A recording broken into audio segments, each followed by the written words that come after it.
বিপদের মুখে পড়ে গেল গহনা এবং আয়ুষ্মান। আয়ুষ্মান এবং গহনার উপর হামলা করলো সেই নেকরেশিয়াল, এমনটাই দেখতে পারবেন 137তম পর্বে। বিস্তারিত জানতে চ্যানেলটিকে সাবস্ক্রাইব করে না টেনে দেখতে থাকুন। শুরুতেই দেখা যাবে আয়ুষ্মান গহনাকে সারপ্রাইজ দেওয়ার জন্য একটা বড় রেস্টুরেন্টে নিয়ে আসে, আর তখনই রেস্টুরেন্টে এসে গহনা ভীষণই খুশি হয়ে যায় এবং বলে, বাহ রে বাহ, কত বড় রেস্টুরেন্ট! আরে ডাক্তারবাবু, এত বড় রেস্টুরেন্টে আমাকে নিয়ে আসলেন?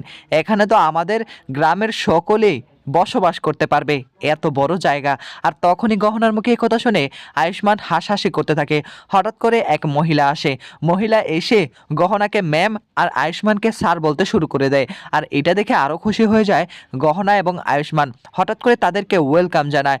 এক মহিলা তখন একটা ফুল নিয়ে আসে। ফুল নিয়ে এসে গহনা এবং আয়ুষ্মানকে ওয়েলকাম জানায়, প্লিজ এটা গ্রহণ করুন। আর বারবার আয়ুষ্মানের দিকে তাকাতে থাকে গহনা। এত বড় সারপ্রাইজ কখনো কল্পনা করেনি। এদিকে গহনা আপন মনে সেই ফুলের তোড়াটা গ্রহণ করে নেয় আর আয়ুষ্মানকে বলে, থ্যাংক ইউ, ধন্যবাদ।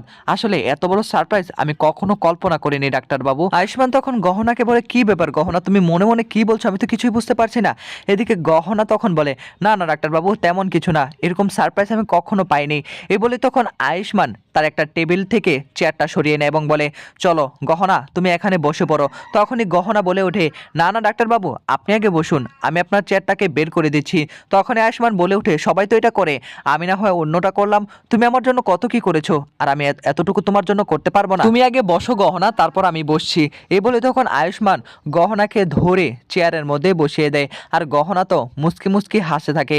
অন্যদিকে আয়ুষ্মানও বসে পড়ে। হঠাৎ করে দেখা যাবে একটা মেনু কার্ড তাদের সামনে চলে আসে।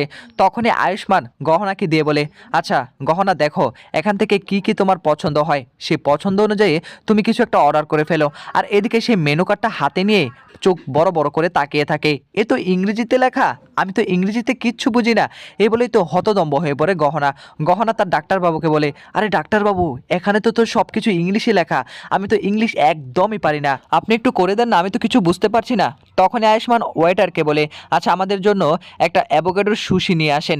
এদিকে দেখা যাবে গহনা এবং আয়ুষ্মানের হাত মোছার জন্য দুইটা প্লেট নিয়ে আসে, পানি নিয়ে আসে এবং একটা ভিজে টিস্যু নিয়ে আসে, এবং সেই টিস্যুটার মধ্যে পানি দিতেই সেটা ফুলে ওঠে।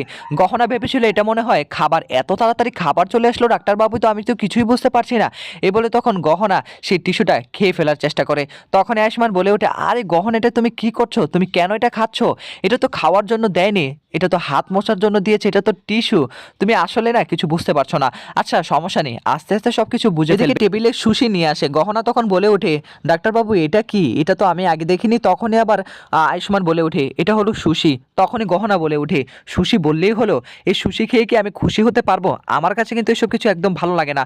তখন আয়ুষ্মান বলে ওঠে, এটা খেলে তোমার মন সব কিছুই খুশি হয়ে যাবে, আর এটা তো চপস্টিক দিয়ে খেতে হয়। গহনা তখন বলে ওঠে, লিপস্টিকের কথা শুনেছি, কিন্তু আমি কখনো সেটা ব্যবহার করিনি, চপস্টিক আবার কি? তখনই আয়ুষ্মান হাত দিয়ে সেই চপস্টিকগুলো দেখাতে শুরু করে। আয়ুষ্মান গহনাকে বলে, এই চপস্টিক হাতে নাও এবং সুশি খাওয়া শুরু করে দাও। এদিকে গহনা তো কোনোভাবে বুঝতে পারছে না। তখনই একটা চপস্টিক নিয়ে সেটার উপর হামলা শুরু করে দেয়। তখনই আবার আয়ুষ্মান বলে ওঠে, আরে এটাকে খুন করতে কে বলেছে তোমাকে? দুইটা হাতে নাও, দুইটা হাতে নিয়ে তারপর আমার মতো করে খাও। দেখো আমি তোমাকে শিখিয়ে দিচ্ছি কিভাবে কি করতে হবে। এদিকে আয়ুষ্মান তাকে শিখিয়ে দেওয়ার চেষ্টা করছে।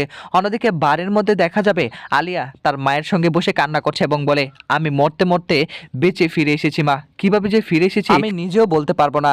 এদিকে আলিয়ার মা আলিয়ার মাথায় হাত বোলাতে থাকে এবং তখনই বলে, আলিয়া তোর কিচ্ছু হবে না, যে আয়ুষ্মান তোকে ঠকিয়েছে, ওই আয়ুষ্মান এবং গহনার জীবন আমি একদম ছিন্ন ভিন্ন করে দেব। এক পর্যায়ে দেখা যাবে গহনা সুশি খেতে পারছে না। হঠাৎ করে একটা সুশি এসে পড়ে যায় আয়ুষ্মানের ঠিক প্যান্টের মধ্যে। আর তখনই আয়ুষ্মান বলে, আরে কিচ্ছু হবে না, হয়েছে অনেক হয়েছে, এসব কিছু নিয়ে তোমাকে একদম চিন্তা করতে হবে না, তুমি এরকম মন খারাপ করে রয়েছো কেন? আর তখনই গহনা বলে ওঠে, আমি একটা জিনিস বুঝতে পারছি না, এই চপস্টিকের কি দরকার? আমাদের তো হাত রয়েছে, আমরা তো হাত দিয়ে খেতে পারি না। সেই মুহূর্তে ওয়েটার এসে বলে, স্যার আপনাদের বিল হয়েছে 7,500 টাকা। তখনই গহনা বলে ওঠে, 7,500 টাকা মানে কি বলছিস কি? আপনাদের প্রাইস এত এত কেন হবে? আপনারা কি গলা কাটছেন নাকি? এই বলে রাগারাগি শুরু করে দেয়। এদিকে তখন ওয়েটার বলে, আমাদের তো এরকম প্রাইজে 7,000 হলো আপনাদের খাবারের দাম, 500 টাকা হলো পানির দাম। আর এই কথা শুনে আরও রেগে যায় তখনই গহনা। আয়ুষ্মান বলে, আরে গহনা, এখানের প্রাইস এরকমই, দাম এরকমই, তুমি একদম চিন্তা করো না। এ বলে তার কার্ডটা দিয়ে দেয়। তখনই গহনা বলে ওঠে, না স্যার, আমাকে একবার ওদের সঙ্গে কথা বলতে হবে, এইভাবে মানুষের গলা কাটবে? এই টাকা দিয়ে তো আমাদের গ্রামে 3 মাসের খাবার দাবার জুটে যেত। তা এত দাম কেন হবে এখানে? তখনই আয়ুষ্মান গহনাকে সবকিছু বুঝিয়ে দেয়। এদিকে হঠাৎ করে সেখানে থাকা সকল লোকেরা একটা নেকড়ে শিয়াল দেখতে পায়, তাদের দিকে তেড়ে আসছে, গর্জন করে আসছে। আর হঠাৎ করে আয়ুষ্মান এবং গহনাও সেই নেকড়েটাকে দেখতে পায়, আর দেখে তখন ভয় পেতে থাকে। গহনা তখন বলে ওঠে, ডাক্তারবাবু আমি বলেছিলাম না, আমি আপনাকে তো বলেছিলাম আমাদের এই বিষয়ে, কিন্তু আপনি তো আমার কথাটা বিশ্বাস করেননি।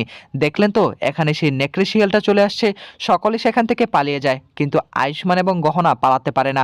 আয়ুষ্মান এবং গহনার চারদিকে সেই নেকড়ে শিয়ালগুলো আক্রমণ করা শুরু করে দেয়। আয়ুষ্মান তখন গহনাকে বলে, গহনা তুমি ওই রাস্তা দিয়ে বের হয়ে যাও, যে কোনো একজন বের হতে পারবে।